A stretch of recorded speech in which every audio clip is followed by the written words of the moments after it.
అవకాశం ఆంధ్ర సంస్కృతి సమితి సమాగమంగా విచ్చేసినటువంటి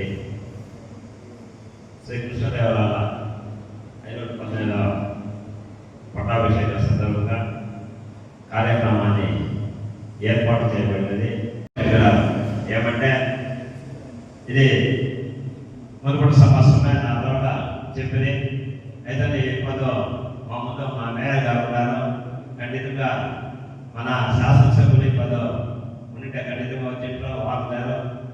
ఖండితంగా మీరు శాసనసభ్యులు మేయర్ గారు అందరూ చేరి ఈ ఒక పొదవైన విషయం అంటే మన తెలుగు వారికి ఎక్కడ వేరే చోటు లేదు. వారు శ్రీమన్ కోదండరామయ్య గారు ఈ చోటను తెలుగు వారి కోసం అంకితం చేసి పోయినారు. ఖండితంగా తెలుగు వారందరూ సక్రమంగా దీన్ని సద్వినియోగం చేసుకోవాలన్నదే మొట్టమొదటి కోరిక. అదే మరి ఈ ఆంధ్ర సంస్కృతికి ఖండితంగా అది ఏం పడిపోగలని తెలియలేదు. ఖండితంగా గవర్నమెంట్ ఏమేమి పడిపోకి పట్టాలు ఇవ్వాలని ఇప్పుడు జీవో వాసిస్తున్నారు.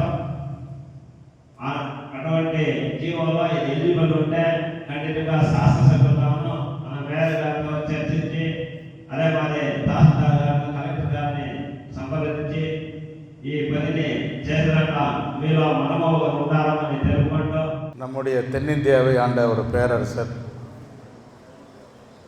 இன்றைக்கும் அவருடைய நினைவுகளை எல்லாம் சொல்லுகின்ற ஒரு பகுதியாக இன்றைக்கு ஓசூர் பகுதி இருக்கிறது. அப்பேற்பட்ட பேரரசர் கிருஷ்ணதேவராயர் அவர்களின் நினைவாக பல்வேறு நிகழ்ச்சிகள் வருடந்தோறும் இந்த ஆந்திர சமிதியில் நம்முடைய ஆந்திர சமிதியினுடைய நிர்வாகிகள் தொடர்ந்து நடத்தி வருகிறார்கள்.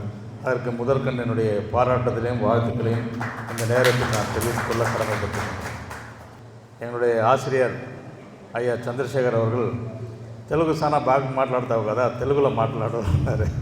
சந்தோஷம். அது என்னென்னா இந்த மைக்கு முன்னாடி நிற்கும்போது தெலுங்கு பேசுறதுக்கு ஒரு பயம், வேறு ஒன்றும் கிடையாது.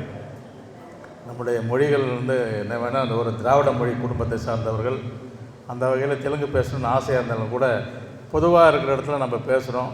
மேடைகளில் ஏறி பேசும்போது கொஞ்சம் தயக்கம் இருக்கிறது. அதை நான் மறுக்கவில்லை. என்று சொன்னால் தவறாக பேசிவிடக்கூடாது என்ற ஒரு ఎన్నం దాని నుంచి మీరందరూ నన్ను పెద్దవాళ్ళందరూ క్షమించాలని కోరుకుంటాను. நம்மை பொறுத்த வரைக்கும் நம்ம எல்லாம் ஒரே இனத்தை சார்ந்தவர்கள், ஒரே குடும்பத்தை சார்ந்தவர்கள் என்பது என்னுடைய கருத்து. ஐயா கோதண்டராமையா என்பவர் ஒரு மொழியினுடைய சொத்து அல்ல. அவர் பார்த்திங்கன்னா இந்த ஓசூர் மக்களுடைய சொத்து என்பதை இந்த நேரத்திலே நான் பெருமையோடு சொல்லிக்கொள்ள கடமைப்பட்டிருக்கின்றேன்.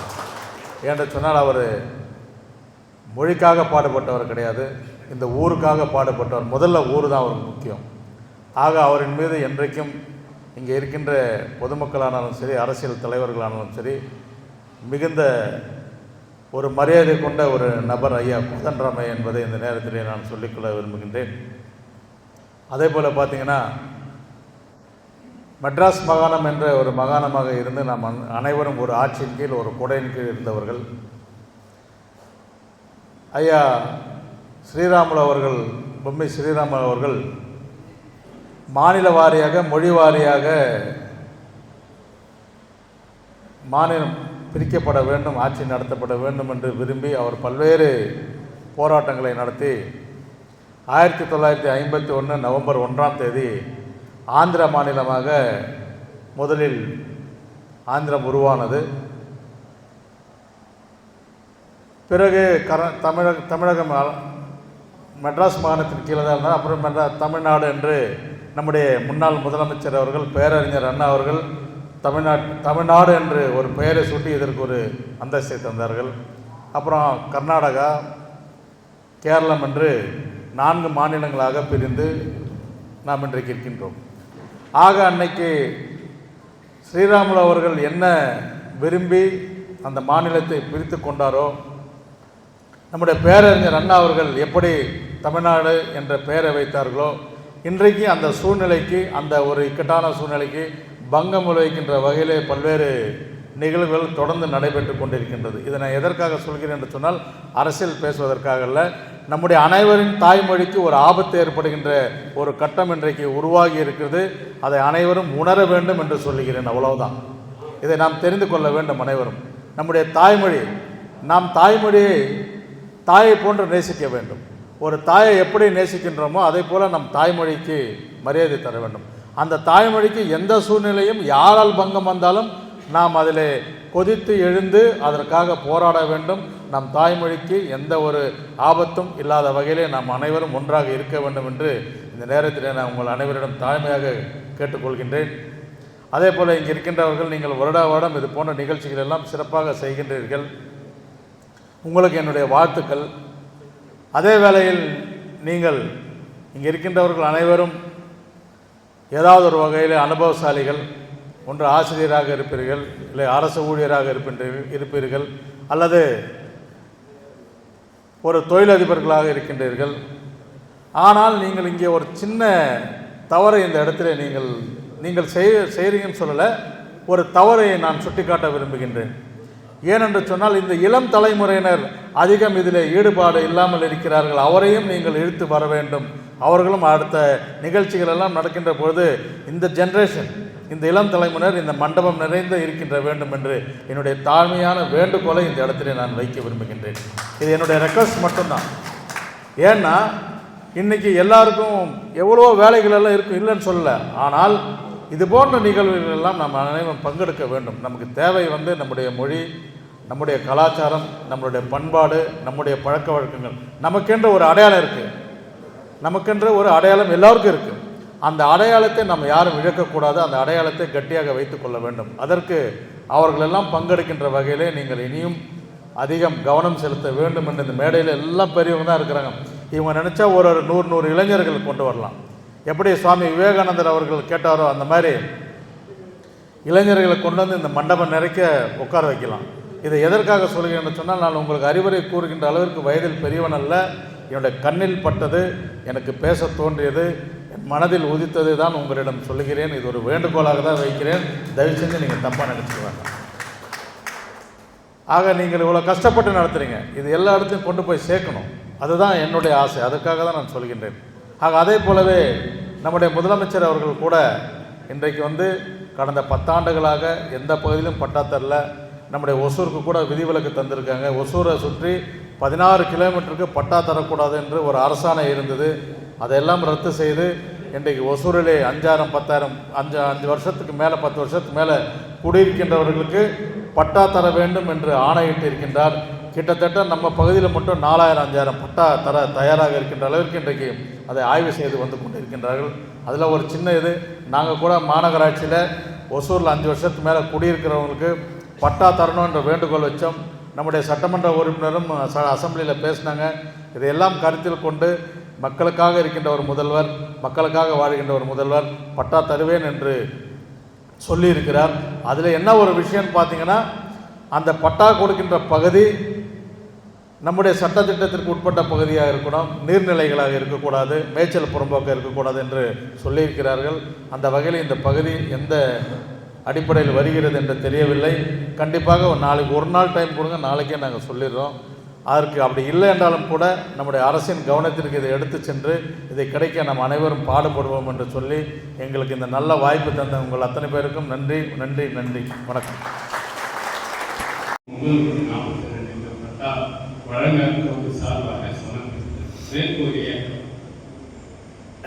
திருவரும் 17/6/1970 பதிவு செய்யப்பட்டு தொடர்ந்து கலை நிகழ்ச்சிகள் நடைபெற்று வருகிறது. இந்த தருணம் ஒசூர் காமராஜர் கிழமை அருகில் உருவாகியுள்ளது.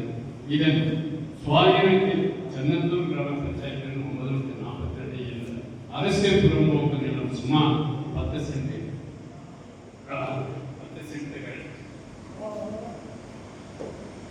உள்ளது. இந்த நிலத்திற்கு பட்டா பெற பல ஆண்டுகளாக முயற்சிக்க முடியவில்லை. ஏற்கனவே கருவையா அவர்கள் எங்கள் விண்ணப்பத்தை கனிவுடன் பரிசீலனை செய்து மேற்கூறிய அரசு புறம்போக்கு நிலம் எண் 942/1 மேற்கூறிய நிறுவனம் பட்டா வழங்க மனசு உதவும் காரணம் பெற்றுக்கொண்டு படித்து மிக நன்றி என்று கூறி அது எதிர்க்க வந்து வேஸ்ட் பேங்க் அது வேஸ்ட் பேங்க் பரம்போகம் ஞாபகமும் கிடையாது. வேஸ்ட் பேங்க் அதாவது நாட் யூஸ்டிங் பர்பஸ் ஆஃப் தி கவர்மெண்ட் அந்த மாதிரி இருக்கு. அது 1770 இந்த சோதனையில் இருப்பது. அதனால் தயவு செய்து லிமிட்லேயே வருது. அதாவது ward number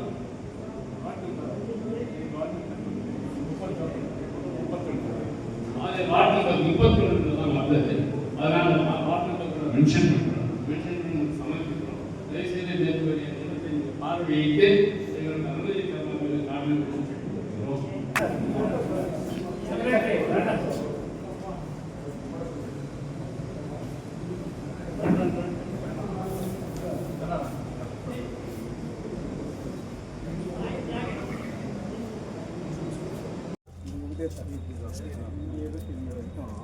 waste land declare அதுக்கப்புறம்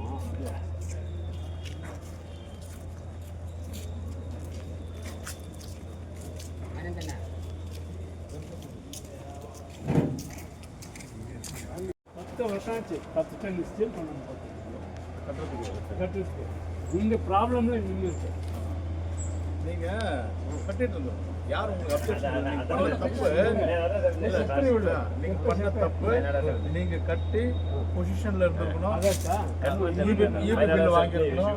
ஆனா இபி பில் తీసిండాలా టాక్సేషన్ அந்த టాక్స్ இல்ல இல்லனா அப்பே போடலாம். కాదు ఇది building construction building tax EB bill இதெல்லாம் இருந்தா கண்ணு மூடி வாங்குது. இது வந்து 10 சென்ட் நிலம் இங்கே தியேட்டர் அவர் நம்ம ஆனந்த எதிர் வந்தார் சம்பளம் அப்போ எல்லாம் ஒடிச்சு போட்டாங்க. అది ఒడిచిపోతారు. అందరికీ ఒకసారి నమస్కారం కలుపుకుంటాము. మన అన్నోళ్ళంతా వచ్చి ఎన్నుకుంటే జాగా చూపించి చూసుకొచ్చింటాము. ఆయన మాత్రం ఎంత జరిగింది దాన్ని పక్కన తీసుకెళ్ళాం. ఖండితంగా తీసుకెళ్ళాం.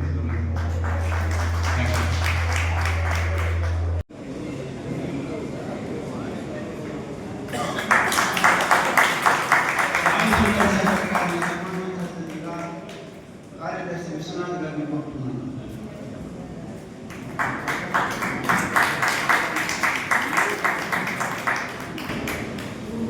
తెలుగు భాష ఔన్నత్యము కరిగిపోతున్నటువంటి సమయంలో ఈ ఆవేదనాపూర్వకమైనటువంటి భాషను సంస్కృతిని మనం పోగొట్టుకున్నామనేటటువంటి సత్యం మీకు అందరికీ తెలిసిందే. ఇటువంటి సమయంలో మన ఈ కార్యక్రమాన్ని చేస్తున్నాము. ఇది మంచి విషయమే అయినా ఆవేదనాపూరితమైనటువంటి విషయం ఇది. దీనికి ఉత్సాహవంతులైనటువంటి యువకులు రావడం లేదు. 50 ఏళ్ళు 60 ఏళ్ళు పోయినటువంటి వాళ్ళే ఇక్కడ వచ్చి చేరినాము. 50 ఏళ్ళు లోగా ఉండేటటువంటి యువకులు ఎవరు కనిపించలేదు. వాళ్ళనంతా రప్పించే ప్రయత్నంలో భాగంగా అనేక కార్యక్రమాలు చేయాల్సిన బాధ్యత మనకుంది. ఇంత మంచి భవనాన్ని మన పెద్దలు కట్టారు. మన పుణ్యాత్ములు కోదండరామయ్య గారు ఈ స్థలాన్ని మనకి ఇచ్చిపోయినారు. దీన్ని కాపాడుకోవాల్సిన బాధ్యత మన పెద్దలకు అందరికీ ఉంది.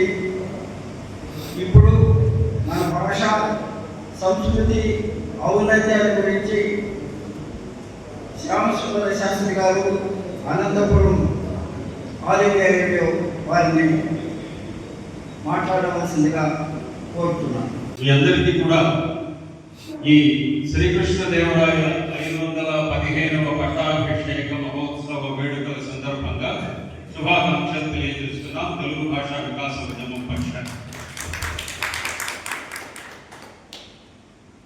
స్వర్గీయ కెఎస్ కోదండరామయ్య గారు వారు జీవితకాలం శ్రమించి శ్రీకృష్ణదేవరాయల గురించి ఒక పుస్తకాన్ని రాసి ఇక్కడ తెలుగు నేలకు సుదీర్ఘమైనటువంటి చోటులో సుదూరమైనటువంటి తీరంలో ఒక తెలుగు ప్రాంతాన్ని గుర్తించి ఇక్కడ ఉన్నటువంటి తెలుగు వారి కోసం వెలుగులు చూపడం కోసం ఇక్కడ ఏర్పాటు చేసినటువంటిది ఈ స్మారక సమితి.